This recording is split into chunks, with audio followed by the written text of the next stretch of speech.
திருவள்ளூர் கிழக்கு மாவட்டம் புழல் ஒன்றியம் சார்பில் அதிமுக கழக பொதுச் செயலாளர், முன்னாள் தமிழக முதல்வர், சட்டமன்ற எதிர்க்கட்சித் தலைவர் எடப்பாடி கே. பழனிசாமி அவர்கள் ஆணைக்கிணங்க 125 நாள் வேலை உறுதி திட்டத்தை சீர்குலைக்க முயலும் திமுக அரசை கண்டித்து அதிமுக சார்பில் மாபெரும் கண்டன ஆர்ப்பாட்டம் புழல் புள்ளிலைன் ஊராட்சி மன்றம் அருகில் திருவள்ளூர் கிழக்கு மாவட்ட கழக செயலாளர், முன்னாள் அமைச்சர் மாதவரம் வி. மூர்த்தி தலைமையில், புழல் ஒன்றிய கழக செயலாளர், முன்னாள் ஊராட்சி மன்ற தலைவர் ஆர். சுப்பிரமணி முன்னிலையில் மாதவரம் வி. மூர்த்தி எழுச்சி உரையாற்றி திமுக அரசுக்கு எதிரான கண்டன கோஷங்கள் எழுப்பினர்.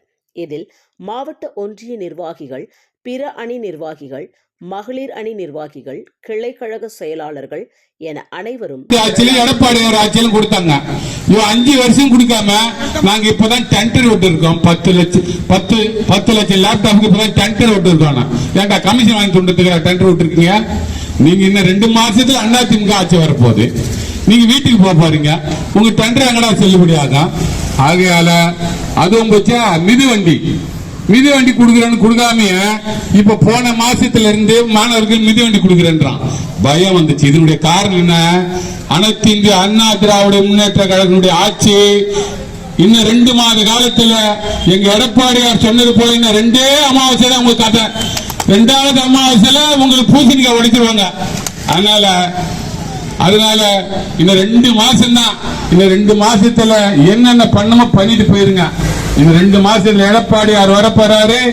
மக்களுக்கு சொல்லணும், ஒரு துயரம் இல்லாம காப்பாற்ற போறார். ஆகையால உங்க திருட்டு திமுகவினுடைய அதிகாரம் இனி செல்லாது. இந்த திமுக ஆட்சியில பாத்தீங்கன்னா இந்த செந்தில் பாஜக ஒரு அமைச்சர் இருந்தான். சாராய் பாட்டிலுக்கெல்லாம் 10 ரூபாய் வாங்குவான். 10 ரூபாய் வாங்கினே கடைசியில் ஜெயிலுக்கு போனா அவனை அரெஸ்ட் பண்ணாங்க பாருங்க. அவன் அடிச்சான் பாருங்க. சிவாஜி கணேசே கட்டான். அவனை காயில பிடிச்சி போட்டு அதுக்கப்புறம் பார்த்தோம்னா அவனு இந்த திமுக அரசாங்கம் எப்படி பாதுகாத்தாங்க தெரியுமா? ஏன்னா அவங்க கொள்ளடிச்சு அவங்க வீட்டுக்கு கொடுத்து அமிச்சான் பாலாஜி. அதனால அவனை பாதுகாத்தாங்க. ஆகையால அந்த மாதிரி இந்த சேகர் பாபுன்னு ஒரு அமைச்சர் அறநிலைத்துறையில அவன் பார்த்தீங்கன்னா பொம்பளைங்க இந்த மக்கள் மகளிர் தான் இதை உணரணும். ஏன்னா மகளிர் தான் அதிகமா கோயில போய் சாமி கும்பிடுவாங்க, அம்மாவை கும்பிடுவாங்க, ஈஸ்வரனை கும்பிடுவாங்க, முருகர் கும்பிடுவாங்க. அங்க போனா இவர் நேரம் 10 பேரை கூட்டிட்டு போய் சாமி தரிசனம் பண்றது. கேட்டாங்கன்னா ஏமா போமா எப்படி சொல்றது, தரைக்குறைவா. அதே மாதிரி இந்த முந்தனத்தோட ஒரு பொம்பளைய போட்டு ரோட்ல போட்டு அடிச்சாங்க சேகர் பாப்பாளுங்க. அதனால உங்களுடைய பஜனை எல்லாம் இனி செல்லுபடி ஆகாது. எங்களுடைய எடப்பாடியார் விரைவில் அனைத்து இந்திய அண்ணா திராவிட முன்னேற்ற கழகத்தினுடைய ஆட்சி தமிழகத்தில் மலரும். மக்களே, இந்த ஆர்ப்பாட்டத்தில் கலந்து கொண்டு உங்களுக்காகவே மக்களுக்காகவே இந்த ஆர்ப்பாட்டம் நடத்தி கொண்டு இருக்கின்றோம். நம்முடைய எடப்பாடியார் பெற்ற தந்த 125 நாட்கள் 100 நாள் வேலையை இன்னும் 2 மாதத்திலே உங்களுக்கு எல்லாருக்கும் இங்க செய்ய போறாங்க. இந்த பொதுமக்கள் 100 நாள் வேலை நிர்வாகிகள் அனைவரும் கலந்து கொண்டு இந்த மாபெரும் கண்டன ஆர்ப்பாட்டத்தை வெற்றி பெற செய்ய வேண்டும் என்று உங்களை பணிவோடு கேட்டுக்கொள்கிறோம். திராவிட முன்னேற்ற கழக அரசு, பொம்மை முதல்வர் ஸ்டாலின் அரசை கண்டித்து இன்று தமிழகத்திலே 3 நாள் வேலை திட்டம் என்பது ஒரு கேள்விக்குறியாக இருந்து கொண்டிருக்கின்றது இந்த மத்திய அதிமுக ஆட்சியில். அதன் வாயிலாக அந்த அரசை கண்டிக்கின்ற விதமாக கழகத்தினுடைய நிரந்தர பொதுச் செயலாளர் மாண்புமிகு அண்ணன் எடப்பாடி அவர்கள் ஊராட்சி வாரியாக ஆர்ப்பாட்டம் நடத்தும்படி ஆணையிட்டார்கள். அதன் அடிப்படையிலே இன்று அனைத்து இந்திய அண்ணா திராவிட முன்னேற்ற கழகம் மற்றும் இந்திய தேசிய ஜனநாயக கட்சியில் இருக்கின்ற அத்தனை கூட்டணி சார்பாகவும் இங்கே தமிழகம் முழுவதும், இங்கு மட்டுமல்ல தமிழகம் முழுவதும் இந்த கண்டன ஆர்ப்பாட்டத்தை நடத்தியிருக்கின்றோம். அந்த வகையில் இன்று பாரதிய ஜனதாவை சேர்ந்த மாவட்ட தலைவர் மரியாதைக்குரிய அம்பத்தூர் பாஸ்கர் அவர்கள் வருகை தந்திருக்கிறார்கள். அதே போன்று இங்கு இருக்கின்ற ஒன்றிய கழக செயலாளர் மற்றும் அனைத்து நிர்வாகிகளும் இதில் கலந்து கொண்டு மகளிர் சார்பாக கலந்து கொண்டிருக்கிறார்கள். மற்றும் பாடல் கட்சி மற்றும் புரட்சி பாரதம் அத்தனை பேர் கலந்து கொண்டிருக்கிறார்கள்.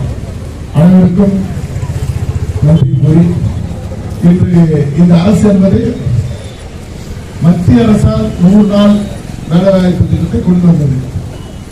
அப்படி கொண்டு வந்ததன் மூலமாக அந்த ஊராட்சியில் இருக்கின்ற வறுமை கோட்டிற்கு கீழே உள்ளவர்கள் அந்த 100 நாள் வேலைவாய்ப்பிலே பங்கு கொண்டு அதன் மூலமாக வருகின்ற வருவாயை கொண்டு அவர்கள் குடும்பம் நடத்துகின்ற ஒரு விதத்தை நாம் இந்த தமிழகத்தில் பார்த்துக் கொண்டிருந்தோம்.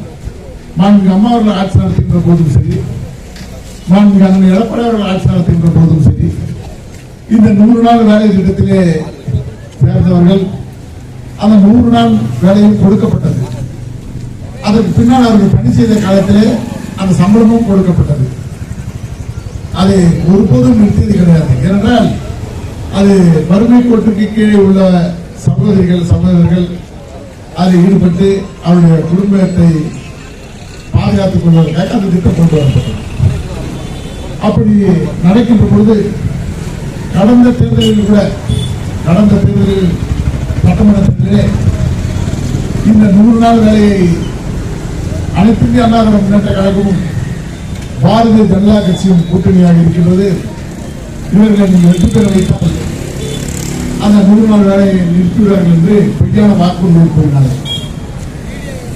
அப்படி பொய்யான வாக்குறுதிகளை கூறி மக்களை ஏமாற்ற வைத்து ஆட்சி தந்துவிட்ட இவர்கள் இன்று தமிழகத்தில் நடைபெற்று கொண்டிருக்கின்ற அந்த 100 நாள் வேலையை ஒரு கேள்விக்குறியாக்கி 4 நாள் 5 நாள் வேலை கூட தருவது கிடையாது.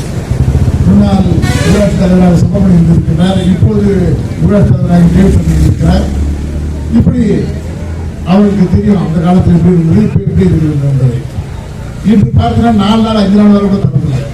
அப்படியே தந்தாலும் அவருக்கு அந்த பணிக்கு உண்டான ஊதியம் தரவில்லை, நிறுத்திடுறாங்க. ஆனால் மத்திய அரசு அந்த அவருக்கு உண்டான அந்த பணியினுடைய அந்த சம்பளத்தை ஊதியத்தை மத்திய மாநில அரசு கொடுத்து விடுகிறது. ஆனால் வாங்கி இவர்கள் வேறு ஒரு துறைக்கு அதை செலவு செய்துவிட்டு அந்த மக்களுக்கு சேர வேண்டிய மக்களுக்கு சேராமல் இவர்கள் மத்திய அரசு கொடுக்கவில்லை என்று பொய்யாக சொல்லிவிட்டு வந்து கொண்டிருக்கிறார். பொய் சொல்வது மட்டும்தான் இந்த அரசுக்கு கைவந்த கலை. அந்த விதத்திலே இப்பொழுது அதை கண்டிக்கின்ற விதத்தில் தான் இங்கே இந்த ஆர்ப்பாட்டமானது இங்கே நடைபெற்றுக் கொண்டிருக்கிறது. இன்று நான் பார்க்க போனால் இன்று தமிழகத்துடைய முன்னாள் முதலமைச்சர் கழகத்துடைய நிரந்தர பொதுச் செயலாளர் மாண்புமிகு எடப்பாடி அவர்கள் மத்திய அரசிடம், அதாவது இன்று பாரதத்தை நல்வழிப்படுத்தி நல்லாட்சி கொடுத்துக் கொண்டிருக்கக்கூடிய பாரத பிரதமரிடம் இந்த 100 நாள் வேலையை 125 நாளாக உயர்த்திக் கொடுங்கள் என்று கோரிக்கை வைத்தார்கள். அப்படி வைக்கின்ற போது பாரத பிரதமர் மோடிஜி அவர்களும் இந்த 100 நாளை 125 நாளாக உயர்த்தப்படும் என்று ஆணையிட்டு சட்டம் நிறைவேற்றப்பட்டிருக்கிறது. அப்படி நிறைவேற்றப்பட்டவுடன் இன்று அமலுக்கு வந்த நிலையிலே, ஆனால் தமிழகத்தை ஆண்டு கொண்டிருக்கின்ற ஸ்டாலின் இது பொய்யான ஒரு கூற்று, இதை நிறுத்திவிடுவார்கள், ரத்து செய்துவிடுவார்கள் என்று போர் கொடுத்திருக்கிறார்கள். மக்கள் நம்ப வைத்துக் கொண்டிருக்கிறார்கள். அப்படி ஒருபோதும் நடக்காது, அதாவது ரத்து செய்ய முடியாது. இன்று இந்தியாவில் எத்தனை மாநிலங்கள் இருக்கின்றது, எந்த மாநில முதல்வரும் இது போன்ற ஒரு கருத்தை சொல்லவில்லை. ஆனால் தமிழ்நாடு முதலமைச்சர் ஸ்டாலின் மட்டும் இந்த கருத்தை சொல்லிக் கொண்டிருக்கிறார். ஏனென்றால் மக்களை ஏமாற்ற வேண்டும். அதே போன்று அங்கே எப்படி இதற்கு முன்னால் எப்படி ஒரு தமிழக அரசு அந்த 100 நாள் வேலையிலே ஈடுபாடாக இருந்ததோ, அவர்கள் எந்த தகுதியோடு செயல்பட்டுக் கொண்டிருந்தார்களோ அதை எந்த விதியையும் மாற்றவில்லை. அவர்கள் விதி தருகிறார்கள். அந்த விதி தந்தாலும் அந்த மாநில அரசுடைய கட்டுப்பாட்டிலே அவர்கள் தான் அந்த வேலையை தேர்ந்தெடுக்க வேண்டும். அது குளம் வைப்பதாக இருந்தாலும் சரி, சாலையை சீரமைப்பதாக இருந்தாலும் இந்த மாநில அரசு தான் நிர்ணயிக்கப்பட வேண்டும். அதில் தலையிடே இல்லை. திட்டம் கொண்டு வருவது மத்திய அரசாக இருந்தாலும் மாநில அரசு தான் நிறைவேற்றும் என்று மத்திய அரசிலே அவர்கள் சட்டம் நிறைவேற்றிருக்கிறார்கள். ஆனால் அதை புரிந்து கொள்ளாத ஸ்டாலின் இந்த திட்டம் தேவையில்லை அது சொல்வது சரியல்ல. திட்டம் தருவது சரியில்லை. அதே போன்று இன்று நம்முடைய முன்னாள் முதலமைச்சர் மாண்புமிகு எடப்பாடி அவர்கள் இந்த 125 நாட்களை கூட கழக ஆட்சி வந்தவுடன் இந்த மாதத்திலே தேர்தல் நடக்க இருக்கிறது.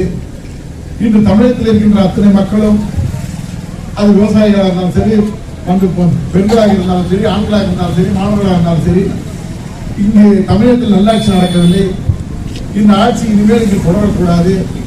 2026 நடக்கின்ற தேர்தலில் இவர்களை ஒழித்து கட்ட வேண்டும், துரத்தி ஆக வேண்டும்.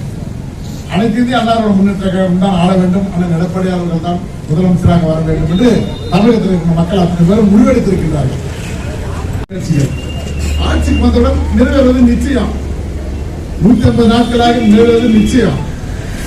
ஆனால் அப்படி நிறைவேறக்கூடாது, மக்கள் பயன்படக்கூடாது என்று இந்த திமுக அரசு தடை போட்டுக் கொண்டிருக்கிறது. இந்த அரசு செய்கின்ற இந்த நடவடிக்கை சரியில்லை என்பதை கண்டிப்பதற்காகவும், இவர்கள் செய்கின்ற செயலை மக்கள் தெரிந்து கொள்ள வேண்டும் என்பதற்காகவும் இந்த கண்டன ஆர்ப்பாட்டத்தை அனைத்து இந்திய அண்ணா திராவிட முன்னேற்ற கழகத்தின் சார்பாக மாண்புமிகு அண்ணன் எடப்பாடி அவர்கள் ஆணைக்கிணங்க எங்களுடைய கூட்டணி சார்பாக அப்படி கண்டன ஆர்ப்பாட்ட களத்திலே இறங்கியிருக்கின்றது என்பதை இங்கே சொல்லி ஸ்டாலின் அரசின் முத்திரையை கிழித்தெறியும் போராட்டம், முத்திரையை கிழித்தெறியும் போராட்டம், ஆர்ப்பாட்டம் இது ஆர்ப்பாட்டம், ஆர்ப்பாட்டம் இது ஆர்ப்பாட்டம். ஏழை எளிய மக்களின் வாழ்வாதாரத்தை நசுக்கும், வாழ்வாதாரத்தை நசுக்கும் இந்த விடியா திமுக அரசை கண்டித்து, இந்த விடியா திமுக அரசை கண்டித்து ஆர்ப்பாட்டம் இது ஆர்ப்பாட்டம், ஆர்ப்பாட்டம் இது ஆர்ப்பாட்டம். விடியா திமுக அரசு, விடியா திமுக அரசு, விடியா திமுக அரசு, விடியா திமுக அரசு தேசிய ஊரக வேலை உறுதி திட்டத்தை, தேசிய ஊரக வேலை உறுதி திட்டத்தை 150 நாட்களாக உயர்த்தப்படும் என்று, 150 நாட்களாக உயர்த்தப்படும் என்று வாக்குறுதி கொடுத்தது என்னாச்சு? வாக்குறுதி கொடுத்தது என்னாச்சு? இந்த திட்டம் பேரூராட்சிகளுக்கும், இந்த திட்டம் பேரூராட்சிகளுக்கும் விரிவுபடுத்தப்படும் என்று கொடுத்த வாக்குறுதிகள், கொடுத்த வாக்குறுதிகள் என்னாச்சு? என்னாச்சு? கண்டிக்கின்றோம், கண்டிக்கின்றோம், கண்டிக்கின்றோம், கண்டிக்கின்றோம். கொடுத்த வாக்குறுதிகளை, கொடுத்த வாக்குறுதிகளை நிறைவேற்றாத, நிறைவேற்றாத பொம்மை முதலமைச்சர் ஸ்டாலினை, பொம்மை முதலமைச்சர் ஸ்டாலினை, பொம்மை முதலமைச்சர் ஸ்டாலினை கண்டிக்கின்றோம், கண்டிக்கின்றோம், கண்டிக்கின்றோம், கண்டிக்கின்றோம்.